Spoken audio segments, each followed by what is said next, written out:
안녕하십니까? 이정환입니다. 네이버 블로그 유비쿼터스 행복하게 좋은 글을 연재하고 있는 작가 이정환입니다. 여러분에게 유비쿼터스 행복학 원데이 클래스 인문학 에세이 블로그 대장정이란 주제로 오늘 특강을 하게 되어 행복합니다. 제1장 철학의 문을 열다. 왜 유비쿼터스 행복학인가? 존경하는 독자 여러분, 제가 유비쿼터스 행복학이라는 새로운 철학을 실천하게 된 계기는 단순한 사색이나 이론의 추구가 아니었습니다. 어느 날 용왕산 산책길을 따라 손주의 손을 잡고 반걸음 또 반걸음, 느림보 걸음으로 보조를 맞추어 걸어가는 나 자신을 발견하면서 본격적으로 시작되었습니다. 서로의 손을 꼭 잡고 말없이 미소만을 주고받는 그 장면에서 저는 깨달았습니다. 행복이란 거창한 이벤트나 성취가 아니라 우리가 지금 있는 그 자리에서 어디서든 피어날 수 있는 일상의 기적이라는 것을요. 그 이후 저는 유비쿼터스 행복학을 제 인생이막의 화두로 삼고 이를 남아있는 삶 전체에 실천하기로 결심했습니다. 철학은 사유로 머물러선 안 됩니다. 실천으로 이어져야 진정한 힘을 갖습니다. 그래서 저는 이 인문학 에세이 블로그를 쓰기 시작했습니다. 단 한 사람에게라도 이 메시지가 마음에 와닿는다면 저희 자존감은 이미 충분히 의미 있다고 믿습니다. 어느 날 지방의 작은 도서관에서 특강을 마친 뒤 한 어르신이 저를 찾아오셨습니다. 교수님, 제가 오늘처럼 행복하다는 말을 해본 적이 없었습니다. 이 나이에도 다시 시작할 수 있다는 용기를 얻었어요. 그분의 눈빛은 삶의 고단함과 함께 다시 피어난 희망의 빛을 품고 있었습니다. 유비쿼터스 행복학은 나이도 환경도 배경도 가리지 않습니다. 그것은 오직 지금 여기서 오늘을 충실하게 살아가려는 사람에게 주어지는 특별한 선물입니다. 제2장 교단 위의 철학자, 중국 청년들과의 소통. 중국 안희재경대학교에서 교수로 재직하며 수많은 청년들과 만났습니다. 그들은 제게 늘 묻곤 했습니다.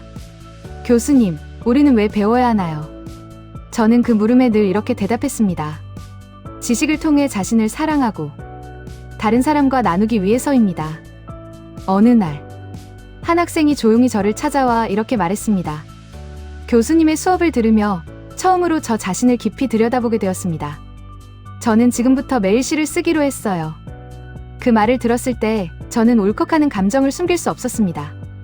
저는 유명한 시인도 교수도 아니었습니다.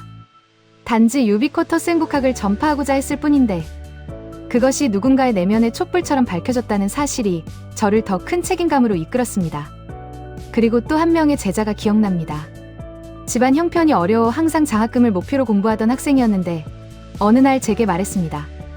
교수님, 전엔 성공이란 돈을 많이 버는 것이라고 생각했는데 이제는 좋은 사람이 되는 것이 더 중요하다고 느껴집니다. 그 말에 저는 마음 깊이 울림을 느꼈습니다. 유비쿼터스 행복학은 교실 안의 철학이 아닌 삶 전체를 통찰하고 방향을 제시하는 내면 성찰의 등불이었습니다. 제3장 글쓰기와 강연, 언어를 통한 치유의 여정. 2023년부터 지금까지 17권의 유비쿼터스 행복학 책을 출간하며 수많은 독자들과 소통해왔습니다.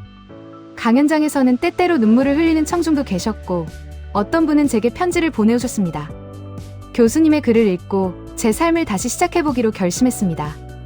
저는 그 편지를 책상 앞에 붙여두고 매일 바라봅니다. 할 수 있다고 믿는 사람. 글쓰기는 저에게 있어 치유의 과정이자 나눔의 실천입니다. 단어 하나, 문장 하나가 누군가의 삶에 영향을 미칠 수 있다는 사실은 작가에게 가장 가치 있는 선물입니다. 한 청중께서는 강연 이후 이렇게 고백하셨습니다. 교수님, 저는 우울증으로 힘든 시기를 보내고 있었는데요.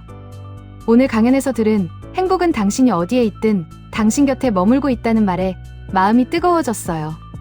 살아갈 힘이 생겼습니다. 이런 이야기는 저에게 있어 최고의 찬사이자 글과 말이 가지는 놀라운 치유력을 증명해주는 선물입니다. 제4장 디지털과 철학의 융합, 교양인의 진화. 디지털 시대는 우리에게 수많은 가능성을 열어주었습니다. 하지만 그 속에서 인간다움과 교양을 잃지 않는 것이야말로 진정한 교양인의 자세라고 생각합니다. 저는 블로그에 매일 인문학적 에세이를 올리고 스마트폰으로 숏폼 비디오를 만들어 SNS에 공유합니다. 어느 날 60대 지식인이 제 블로그에 댓글을 남기셨습니다.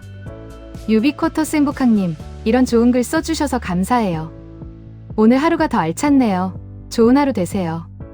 유비쿼터스 행복학님, 좋은 글을 읽으니 시간 가는 줄 모르고 읽었습니다. 유비쿼터스 행복학님, 작가님의 말씀처럼 저도 남들과 비교하지 않고 제 자신만의 길을 묵묵히 걸어가면서 지금 이 순간에 최선을 다해야겠다는 다짐을 하게 되었고, 작가님의 따뜻한 글 덕분에 큰 힘을 얻어갑니다. 활기찬 오늘 하루 되세요. 하하하. 이런 댓글들은 디지털이라는 매체가 따뜻한 인문학적 소통의 통로가 될 수 있음을 보여주었습니다. 그리고 또 하나의 사례, 어느 날 유튜브 채널에 올라간 영상에 이런 댓글이 달렸습니다. 유비쿼터스 행복학님, 부모님을 잃고 삶의 의미를 잃었던 제가 이 강의를 듣고 다시 일어나고 싶어졌습니다. 그 순간 유비쿼터스 행복학이 단지 인문학적 삶의 지혜의 확산이 아니라 인간의 마음을 연결하는 따뜻한 손길임을 확신하게 되었습니다. 제5장, 실패와 재도전, 쓰러져도 다시 걷는 자의 미학. 저는 수많은 신춘문예에 도전했습니다. 매년 원고를 보내고 침묵하는 낙선 통지서를 받아들며 자신을 의심하는 순간도 많았습니다. 하지만 저는 포기하지 않았습니다. 왜냐하면 글을 쓰는 이유가 단지 등단 때문만은 아니었기 때문입니다. 그것은 제 내면의 외침이자 존재의 목적이었기 때문입니다. 어느 해 겨울 마지막 한 줄을 다 쓰고 나서 창밖을 바라보았습니다. 눈이 내리고 있었습니다. 그 눈송이를 보며 저는 이렇게 다짐하였습니다. 나는 쓰기 때문에 살아있고 살아있기 때문에 쓴다. 실패는 저를 무너뜨리지 못했습니다. 오히려 다시 쓰게 만들었고 더 단단한 내면을 만들어주었습니다. 유비쿼터스 행복학은 바로 이런 회복의 힘에서 자라나는 철학입니다. 실패는 끝이 아니라 또 다른 출발임을 제 삶은 늘 증명해 주었습니다. 제6장, 인생 2막 철학적 자유인의 선언. 명예퇴직 후의 삶은 저에게 새로운 탄생의 시기였습니다. 나는 이제 직함도 명예도 벗어나 오롯이 나 자신으로 존재하게 되었습니다. 매일 아침에 일어나 산책을 하고 커피를 마시며 동서양 철학 인문학 서적을 읽고 때때로 내가 쓴 시를 조용히 낭독해봅니다. 퇴직 직후 한동안 공허함에 빠졌지만 저는 스스로 질문했습니다.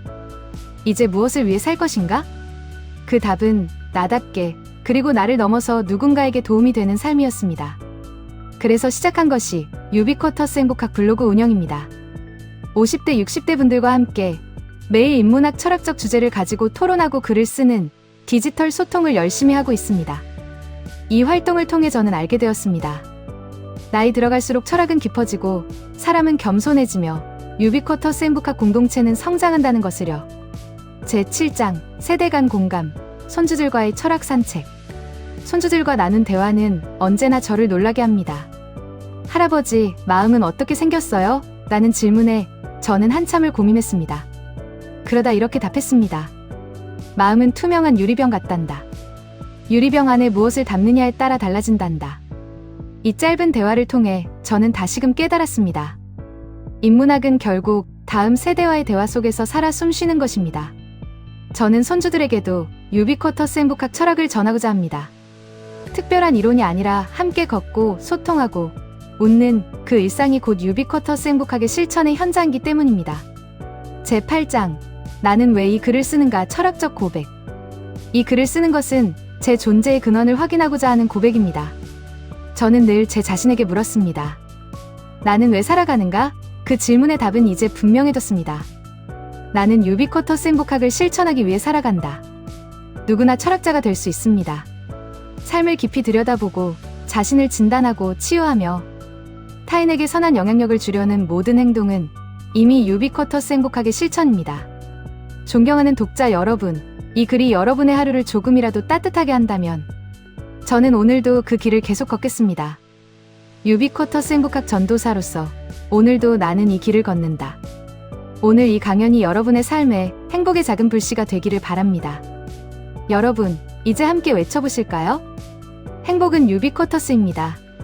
지금 여기서 시작합니다. 나의 행복은 유비쿼터스입니다. 나는 언제, 어디서나, 무엇을 하고 있든지 행복합니다. 여러분 모두가 유비쿼터스 행복학으로 100세까지 건강하게 행복하기를 기도하겠습니다. 여러분의 오늘이 어제보다 더 풍요롭고 내일이 오늘보다 더 행복해지기를 축원합니다. 감사합니다.